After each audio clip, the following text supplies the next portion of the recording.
जम्मू के कठुआ में सुरक्षा बलों पर अटैक के बाद नेशनल हाईवे पर सेल्फी पॉइंट के पास एक आईईडी मिला। आईईडी मिलने के आसपास के इलाके में दहशत फैल गई। जानकारी के अनुसार सुरक्षा बलों को नेशनल हाईवे 44 पर सेल्फी पॉइंट के पास एक आईईडी मिला। आईईडी की सूचना मिलते ही सुरक्षा बलों ने मौके पर पहुंचकर उसे निष्क्रिय कर दिया।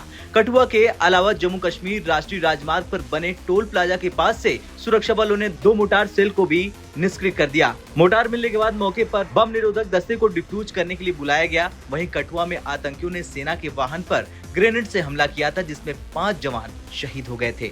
इसके बाद सेना ने पूरे इलाके को घेर लिया और सर्च ऑपरेशन जारी है। इस दौरान सुरक्षा बलों और आतंकियों के बीच मुठभेड़ भी हुई।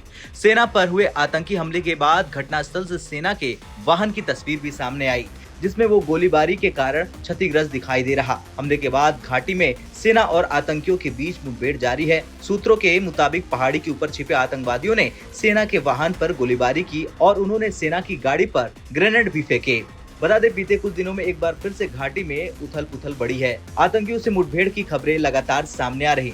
वहीं गिरधर आरमाने ने कहा कि जम्मू कश्मीर के कठुआ जिले में आतंकवादी हमले में 5 सैन्य कर्मियों की हत्या का बदला लिया जाएगा और भारत इसके पीछे की बुरी ताकतों को हरा देगा। तो वहीं रक्षा मंत्री राजनाथ सिंह ने सैनिकों की शहादत पर गहरा दुख व्यक्त किया और कहा कि सशस्त्र बल क्षेत्र में शांति स्थापित करने के लिए प्रतिबद्ध हैं। कठुआ के बदनोटा इलाके में भारी हथियारों से लैस आतंकवादियों के एक समूह ने एक गश्ती दल पर घात लगाकर हमला कर दिया, जिसमें 5 सैन्य कर्मी मारे गए और कई घायल हो गए।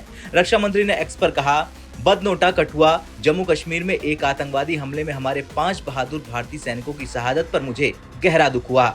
आतंकवाद विरोधी अभियान चल रहे हैं और हमारे सैनिक क्षेत्र में शांति और व्यवस्था कायम करने के लिए प्रतिबद्ध हैं। आगे उन्होंने कहा कि मैं इस कायरतापूर्ण आतंकी हमले में घायल हुए लोगों के शीघ्र स्वस्थ होने की प्रार्थना करता हूं। खैर कुछ भी हो, लेकिन एक बार फिर से बड़ा हादसा टल गया। लेकिन देखना ये होगा कि जिस तरह से लगातार आतंकी हमले हो रहे हैं, उसे पूरी तरह से खत्म करने के लिए क्या करती है भारतीय सेना। आपका क्या कुछ कहना है, कमेंट कर जरूर बताएं।